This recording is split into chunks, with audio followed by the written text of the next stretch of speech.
Kenapa di zaman sekarang banyak manusia yang mendewakan manusia atau mengagungkan yang dianggap sukses oleh dirinya, tapi malah sebaliknya terhadap orang yang tidak dianggap sukses oleh dirinya?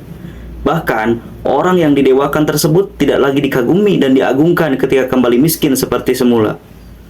Teman-teman, dalam hal ini sudah bukan lagi rahasia bagi kita semua, tapi ini merupakan hal yang sudah lumrah di muka umum.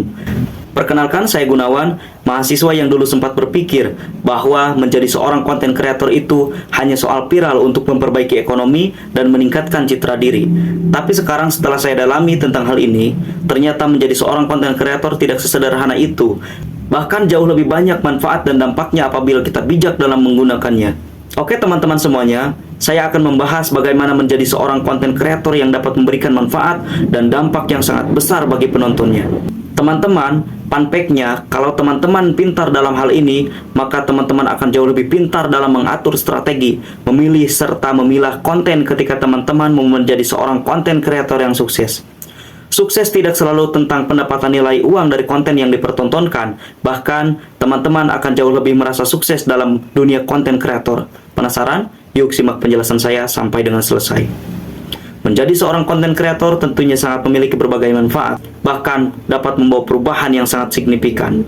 Di antaranya yaitu dapat meningkatkan citra diri, meningkatkan ekonomi, menyampaikan aspirasi, menjembatani komunikasi, bahkan menyimpan arsip dari berbagai kegiatan pribadi maupun organisasi kelompok dan yang lainnya.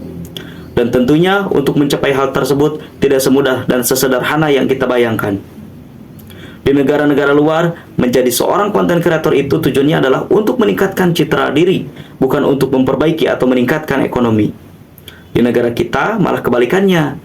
Menjadi seorang konten kreator tujuan utamanya adalah untuk meningkatkan ekonomi, maka tidaklah heran apabila di zaman sekarang ini banyak orang yang sampai rela mengorbankan harga diri. Bahkan bukan lagi untuk memperbaiki atau meningkatkan, tapi untuk menjadikan sumber utama mata pencaharian ekonomi mereka.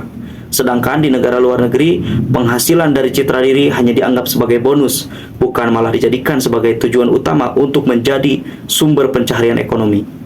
Karena suatu ide yang berguna akan jauh lebih berharga daripada harta kekayaannya. Kesimpulannya adalah, value suksesnya menjadi seorang konten kreator ialah dapat memberikan dampak dan perubahan yang positif bagi seluruh audiens dan lingkungan sekitarnya. Jadi bukan hanya soal uang dan bukan hanya soal terkenal saja, melainkan harus jadi pelopor bagi kreator yang lainnya. Itulah pentingnya kita memahami prinsip-prinsip dasar dalam menjalankan kehidupan, bukan hanya sekedar ikut-ikutan. Oleh karena itu, jangan sampai hanya karena ambisi yang besar, kita kehilangan jati diri pribadi. Jadi seorang konten kreator boleh, tapi mengorbankan harga diri.